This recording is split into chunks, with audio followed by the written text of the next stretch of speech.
All right, guys. Welcome to everybody here. Thank you all for coming and joining and finding out some great stuff. Always the winner circle. We have great information, and we love the mastermind aspect of how we share. We're going to jump into today's topic so we can make sure we hit it all, and then we'll be open for some questions. Please make this as interactive as you can because I want to make sure that everybody, well, like I said, this is a mastermind. In my opinion, this is a mastermind, and that means that we all produce and we all help each other get through it. So, all right, without further ado, here we go, guys. Today's topic is unleashing technology for real estate industry, how real estate agents can use AI to grow their business. All right. So we're going to discover some innovative strategies to enhance your real estate business with AI tools. All right. First, how does real estate transform, or how does AI transform real estate? Well, by boosting efficiency and decision making for agents. AI enhances efficiency and decision making for real estate by automating. One second, move this in. Repetitive tasks, analyzing market data, and providing valuable insights. This allows agents to focus on building relationships and closing deals, ultimately leading to increased success in their business. So AI just takes things off our plates, guys. For me, this is the hugest part of it. It's not to replace us, it's to make things simpler and easier for us. Okay, let's see. So AI can help us unlocking new client opportunities. So how AI can transform your lead generation strategy. So utilizing AI tools helps identify potential clients quickly and effectively. By automating outreach and engagement, agents can focus on building relationships, leading to increased conversions and more productive business overall. So this is where you can throw in some market data. This is how we can figure out the trends. So we can throw these, and AI can help us analyze these things. Now, we're not going to go solely on that because there's more we can do, but just to get a general overview, AI will quickly help us figure out what's going on. And with our lead generation, we can also create patterns and calendars of when we're going to interact with our clients, help us realize what our buying signals, if somebody's going to talk, view 3 properties in the same day, come back to our website. AI will help you figure out what are triggers that we can move on to the next stage of our campaigns and how we work with them. So AI will also help streamline our content calendar. All of us, when we are all using social media, and we should all be using social media.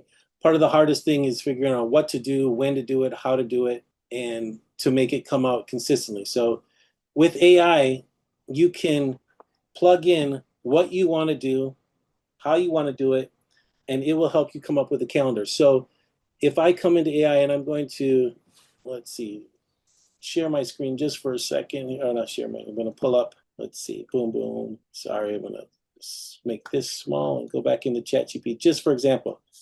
So let's say I'm in ChatGPT and I have AI knows all about me. I've been texted in here. So I'm going to type in, make a content calendar for social media posts on Facebook and Instagram to cover the next 30 days. Something as simple as this. Please include content that will target sellers and buyers who, well, let's work with just sellers, guys. I'd like us to focus on sellers who are on the fence about selling. Now this is where I'm going to make it more specific, in Los Angeles County. So I'm going to spread my range a little bit larger. You can make it as specific as you want, and you hit there, and it produces, boom, it's producing a 30-day content calendar, tells you what we're doing, puts in some hashtags, and tells us what we can do. So now we take this, we can copy, we can put it into a CSV. It will tell us day 1, 2, 3, 4, every day of the week, what we're going to do, local market update, seller tip, client story, call to action, educational, community highlight, personal brand. Tells us what format, video or reel. We're going to put it on a carousel, do photo or story. It tells us caption ideas. And then local market, obviously, we're going to take from our tools. We can make and pull it in, pull in a link from our site and pull it up. Top 3 ways to prep your home with sales without breaking the bank. This is great, guys. All we have to do is take the caption, throw it into ChatGPT. ChatGPT, give me the top 3 ways to prepare your home for sale. And then we can say, make a carousel for Facebook or for Instagram. And then we're going to do it, and it will break it down and make this thing. We can include pictures that we want, or just go straight to Canva and have Canva help make it so this is as simple as it is. And so this is what we're going to do there. You can also bonus call to action, use weekly. So you can put a call to action at the end of each one of these. So that would be streamlining your content, right? So easy way for us to get our content. Any questions on any of that? You guys, pretty straightforward, simple, like a sentence or two. We got Elliot coming in. All right. This is the whole reason why I was so excited when AI first came up, guys. I don't know about you, but one of the things I struggled the most with was doing a listing description. When I got my listings, I had to put it into the MLS. I was like, what can I do? So now we can plug in the topic. We can plug in a picture of the house. We can throw in some pictures. We can throw in description of all the benefits of it, give it a little bit of information, and AI can assist agents in creating a captivating property description that highlight the key features, attract the potential, and attract potential buyers. By leveraging AI, agents can save time, improve engagement with listings, and ultimately drive more interest. The tricky thing with this, guys, is you cannot just throw it into AI and take what it comes out and spit it out, because AI doesn't always know what is compliant. Now, if you start slowly telling them what needs to be there for compliant, and to make sure that you are not redlining or steering in your descriptions, you need to make sure that you put those in. But you have to slowly start telling those rules. Once you know the rules for that, you can put that in, and it will make sure that it will spit out the proper things with that. But also, just make sure you're going over what it tells you, and that it's clear and that it sounds like you, but it will give you a great starting point for you to edit. And my suggestion is throw it in, try it a different way. There's different AIs. There's ChatGPT, I think it's Google Gemini, and there's a few others. Throw it into there, and the different ones, and get a different printout of what it says. And even in ChatGPT, you can say, show me another one, give me a tone that's more educational, or give me a tone that's more friendly, and it will make the adjustments for you. Okay. Real estates are thriving with AI. So, Hey, Michael. expiring. Yes, sir. Hey, back to your using AI to create your property descriptions. I just want to share, I've been doing that for a while, and that has saved me so many hours of time when you've got a new listing and you're trying to, put together that whatever paragraph or 2,000 characters, whatever your max is. And it really has saved me tons of time just to be able to put all that together. Let me ask you a question. When you put in your description of the property and you're using AI, do you tell AI, let's say you're telling ChatGPT, do you tell it, I would like you to use keywords that will help raise this property to the top SEO search for Google and everything like that? Because that's something else that you can do, and then it will incorporate that and help you, your listing, go to the top of Google searches. That I did not know that. I just put in all the features of the property. I put in there the maximum character count. I tell them this is a real estate description. I tell it that it's, for my area, and then it generates it for me. But I have not used the SEO, like, what phraseology to say, add in SEO keywords. Yeah. No, it's great. The reason I asked that, because I think most of us all, and we're getting better, but when we started with AI, it was like when Siri first came up. And, I know people that still use it. They want directions to the school that's in the city 2 areas away. So let's say Foreign City. And they'll say, let's say Siri on your phone. Siri, Foreign City High School directions. Thinking that I need to speak like a computer broken down, chopped up, to have it give me directions. When actually the best thing we can do with AI is say, Siri, I want directions to Foreign City High School. I don't want to take any tollways. I want the fastest route, not the shortest. And please help me avoid any traffic that's going on. That will find you the more. So when we use AI, it's as good as our prompts. So the more specific we are, the better answers we get. And the more that we use it, the more that it knows us. So if I've asked it for directions how to get to a bunch of different places, and I've said avoid tolls, go the fastest route, not the shortest. It will eventually. I don't even have to say that because it will tell you, Michael, here's directions to this area. This is the fastest route. But challenge yourself when you start asking. You're putting these prompts in here. Make them longer. Add extra things. I want this to be more attractive to buyers. I want this to, target buyers who, are first time buyers. I want this, whatever you can put, I want this to hit SEO, high on the SEO rankings for Google. Anything that you can think of, you want to make sure that you can put in and make sure that AI is taking that into, thinking about it before it gives you the answer. So mostly though AI, and I'm going to use this. I remember we had it was basically the regional rally down here in LA, and Glenn Sanford was here, and it was about 2 years ago. So this is kind of telling. But he said, in 5 years, guys, there's going to be two types of real estate agents. It's going to be the agents that are using AI and the agents that are out of the business. So with that said, AI expiring success stories from the field. So agents leveraging AI have reported significant growth in their business. From enhanced lead generation to automated marketing, these tools have helped agents maximize their efficiency and deliver better service to clients. So by using AI as just another tool, not to replace us, and that's the big thing I think people were worried as AI came out, is we need to use it as a tool, not as a replacement. Hey, Michael, sorry, kind of silly. So if I have an account with AI, it will literally remember my prior interactions with it and act accordingly based on those. Yes. Okay. Like I know that ChatGPT will, and you can, one thing that you can do, you can tell it about yourself. Say, I am Elliot Montgomery. I'm a real estate agent. I'm in the South Bay, and I do this. I have This is my this background. Yeah, and once this, you all stuff, that is a basis for you to go forward. It'll always kind of make that stuff. Yeah. Put all my answers based on what you know about me. And then even you can go back and say later on, based on all the prompts that I've given you and what I've done, tell me about myself. It will tell you who you are and everything like that. So that's a good thing that you can kind of build.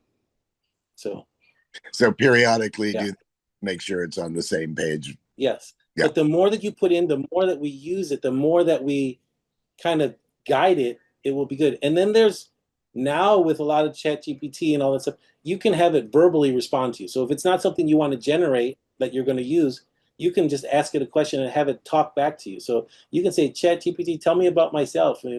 What am I doing and what will help motivate me to get to this? And it will say, well, Michael, knowing who you are and what you've done in the past, you should know that you've done this well and this, and this is what's going to get you. So it will tell you. You can talk to it instead of having to read as well. So it's a great thing if you want to maybe have it give you a long response, and then you can take it in the car and you can listen to it there.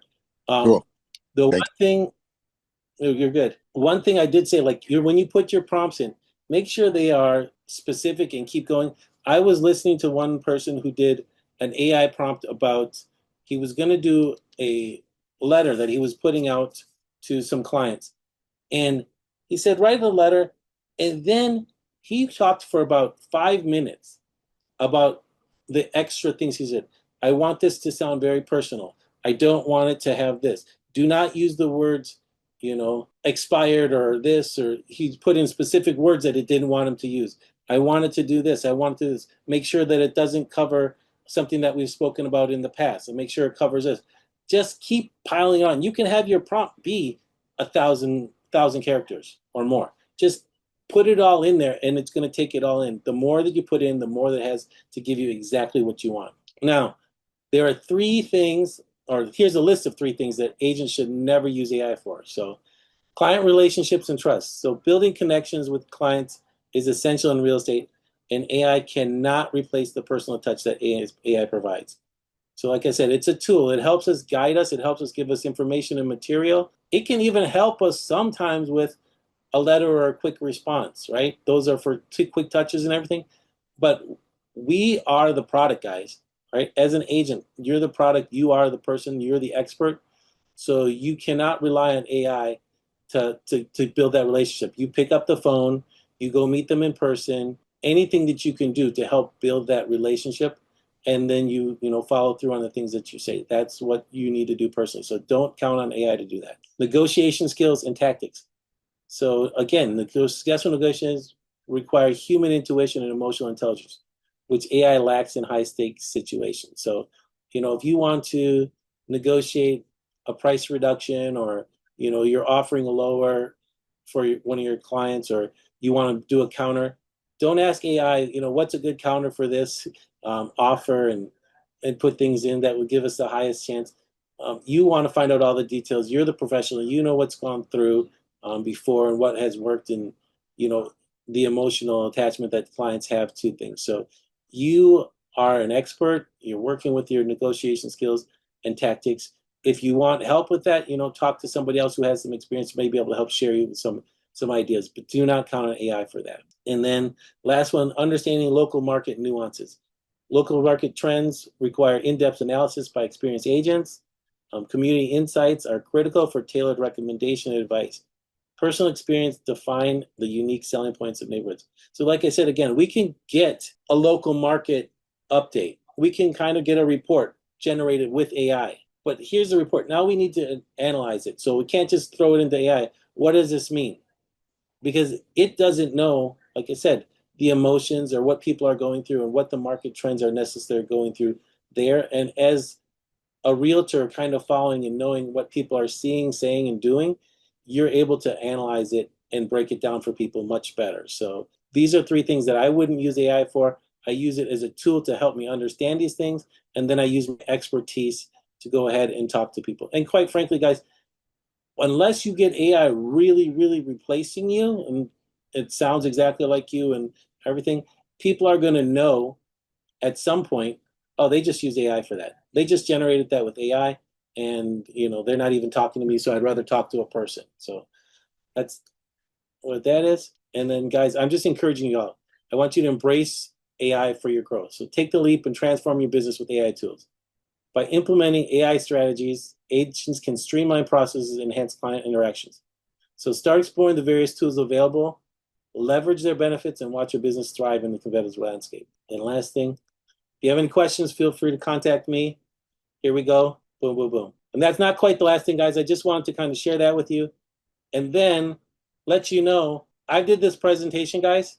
Right? I made this. I looked into it, but I went to ChatGPT, guys. Right? And I put in myself as simple as here's my prompt. Write a presentation that can be put on slides using Canva AI. The presentation should be how real estate agents can use AI in their business. The presentation should cover the top 3 prompts realtors are using to help them in their business. Also include one of the final slides, 3 things agents should never use AI for. Make sure the results are correct format to plug into Canva so it can make the slides using AI. I took it, I copied and pasted it. I went to Canva. I propped it in here, search designs, dropped that in, and it generated this. Once it generated this, I was able to come back in here, go to the design center, and then from here I can edit it, change it, do everything. So when you have to make a presentation, when you want to do a listing presentation, when you want to do any of these things that you want to do as a presentation or guides, we can do that. Another one, guys, that I've come up with, and I was talking to Sid a little bit about this, attracting agent strategies. Now, I've done a bunch of these, but strategy to attract emails, let's see, what's one? Was it the weekly templates? Okay, so I said, I'm going to go to the beginning. I'm going to go to my follow-up email series. And this is what I talked to Sid about a little bit in the beginning. So please create a set of 8 emails in a sequence catered to experienced agents who do 10 or more deals a day. Well, this was a follow-up prompt to way in the beginning. I said, create a series of follow-up emails for an agent I interviewed to join eXp Realties. I would like to keep a tone friendly and engaging each time. I would love to share helpful information for them about the real estate industry, not necessarily eXp specific. There should be a call to action in each email, having them reach out for more information and start the process of joining eXp Realty. I would like to have each email build off the previous email. And it gives me a set of emails. Boom. I can take this, guys, copy it, drop it into my CRM, and now I have already templates of emails. And then right here, hi agent name, I can put that in as a variable, right? So then anybody I send it out to, it's going to pop in their name. Down further, you can see I changed those prompts. I said, do the same thing for team leaders who have high producing real estate teams. So it came and gave me the same prompts for team leaders. It put in little production goals and everything here. Let's read this one. This is email 5. Let's be real. Leading a team can wear you out. Most team leaders I know are juggling production goals, agent retention, back-end logistics, marketing and branding, coaching and mentorship. And most of them are exhausted. But there's a better way. One that lets you lead without doing everything yourself. I can walk you through how some leaders are scaling multiple markets or 7-figure revenue while working fewer hours. It's not hype, it's structure. If you're curious, I'd happy to lay out the blueprint. And it sends to them. That's a great follow-up. And it keeps going. I'd set of 8. I said, I would like to give me this version to be used in the Lofty CRM Smart Plan. It breaks it down for there.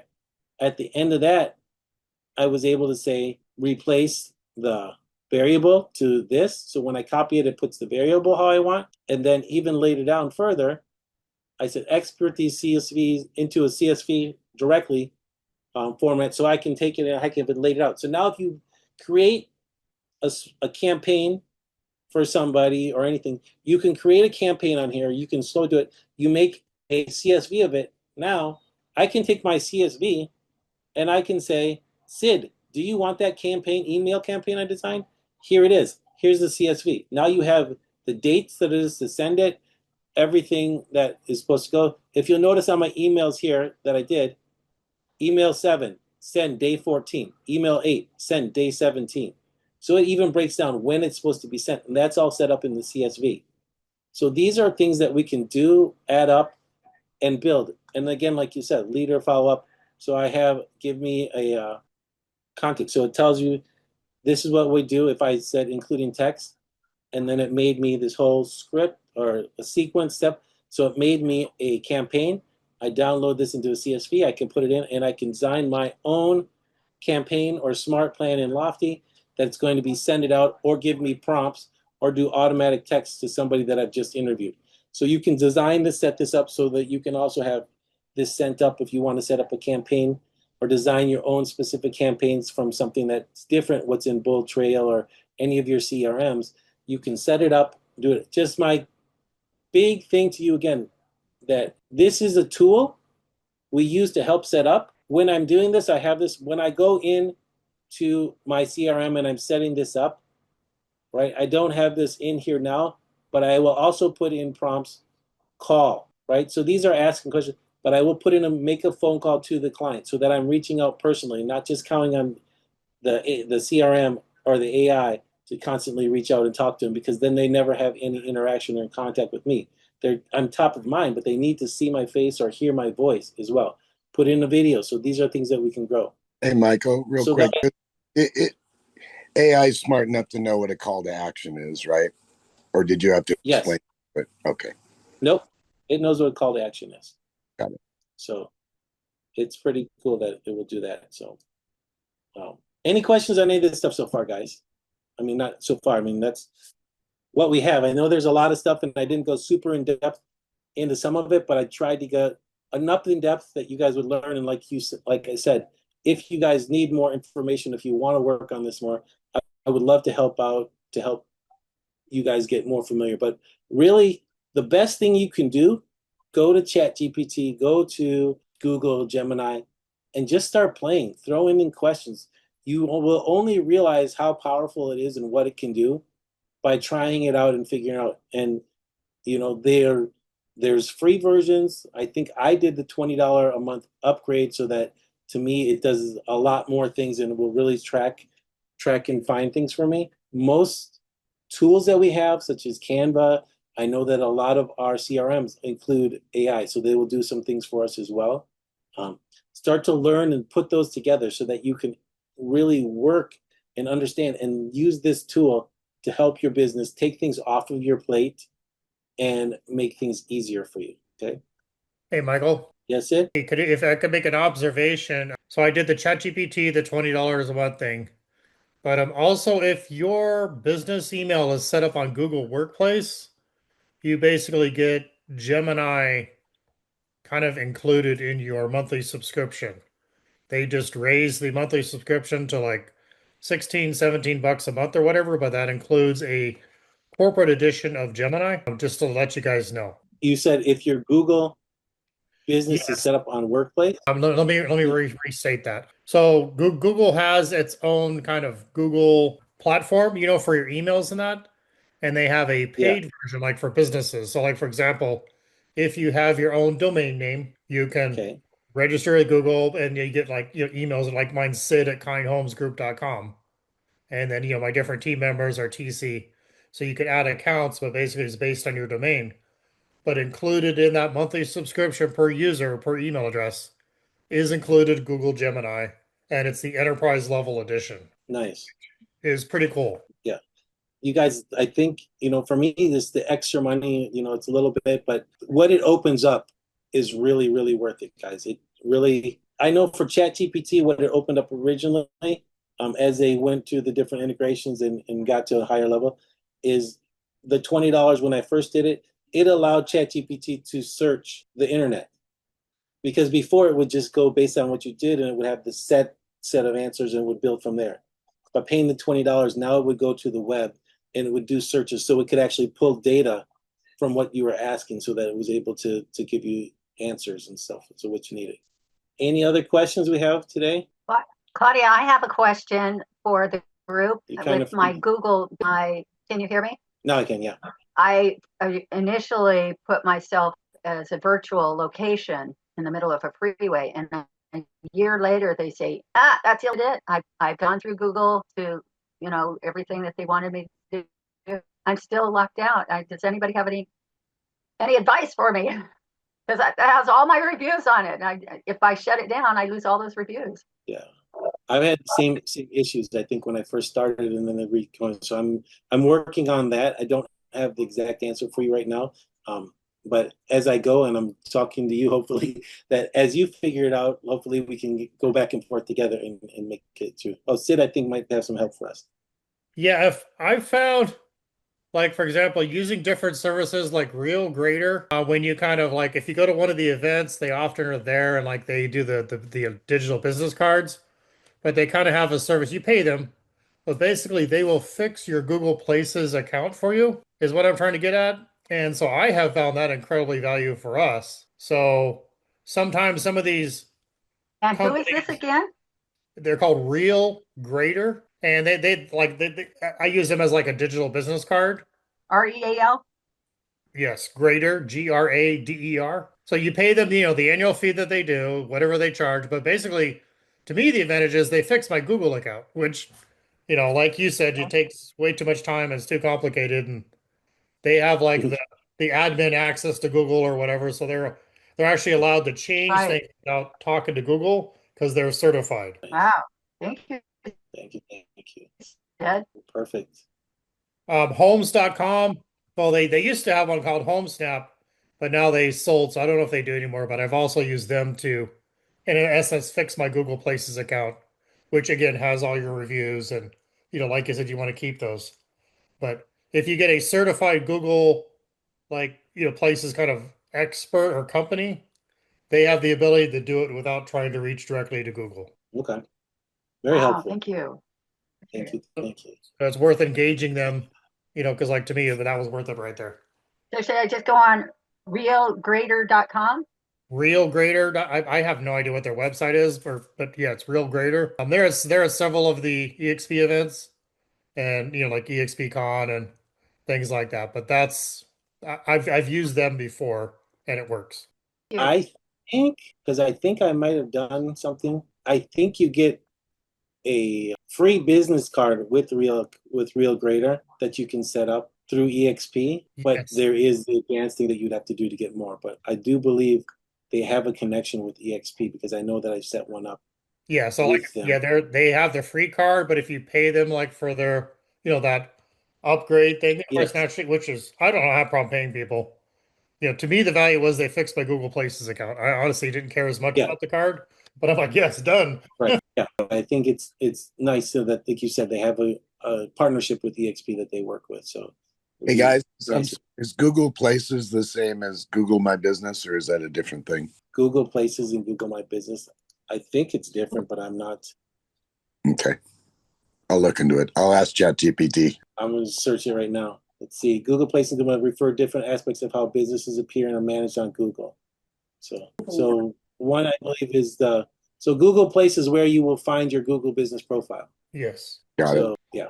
And then That's once the you thing. do that, you can get it you create your own admin access to your own business, and then that's how you can make your adjustments. Thank you. Okay, guys. Good stuff. Thank you, thank you. Like I said, just reach out to me. I'm happy that you guys are all here and 10. I would love to see each of you plug in a little bit more and try some stuff, and maybe we can let everybody know kind of what we came up with next week, or send me an email or post something on the Winner Circle that what you shared, and say, hey, I've done this on this, and let me show you the project that I just created, so people can grow with that. So awesome.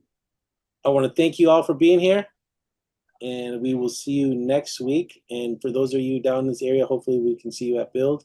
And if you're up by Sid, we'll see you in Build in Salem. All right. Thank you, guys. Freaking. Thanks, Michael. Thanks, everybody. Thank you.